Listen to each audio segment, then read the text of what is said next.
Proclaimed by the U.S. Constitution, underlined by Martin Luther King Jr.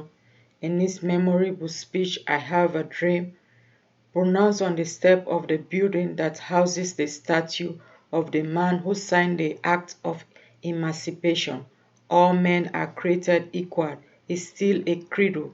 Yes, it is still a desire, far away from reality of our America.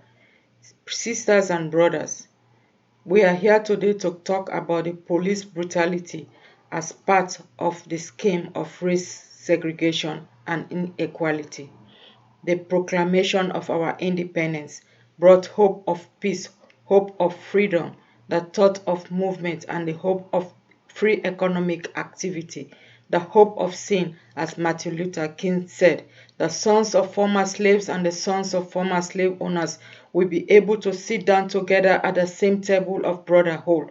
The hope locked up in our great letter remain unfulfilled, promised almost 20 years after the beginning of the millennium. Sisters and brothers, we do not need a special glass to prove that the US is a divided country. We did not need HD lenses to see the systemic racism.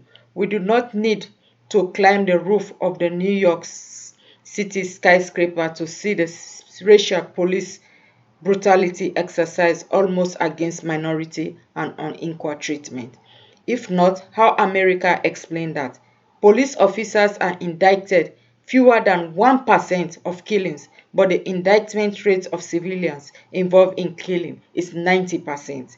How can America explain that officers take the life of a citizen every 7 hours in the country? How America can explain that between 2014 and 2018, there were 5,919 people who lost their lives at the hands of police officers or law enforcement officials.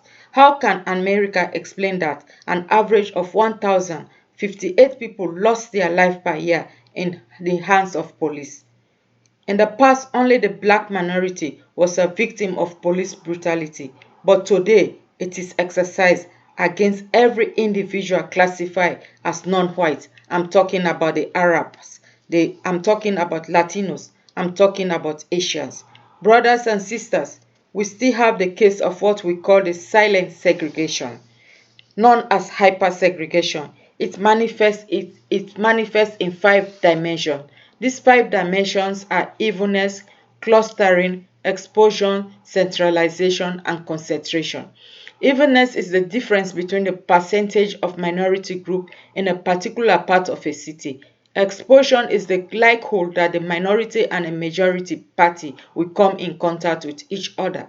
Clustering is the gathering of different minority groups into a single space.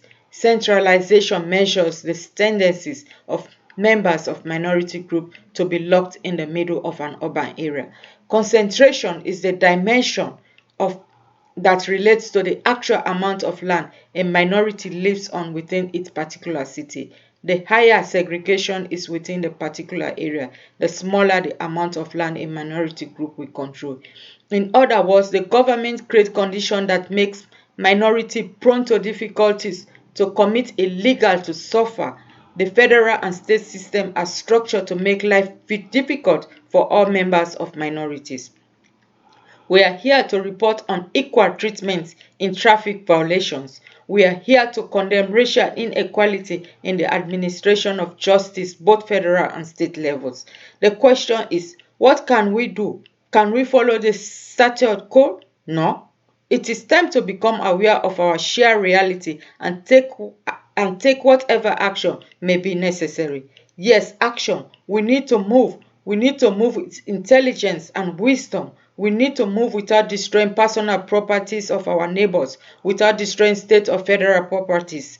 We we are all brothers and sisters in the sight of God. No matter the color of your skin, no matter your religion, no matter your zip code, we are all created equal.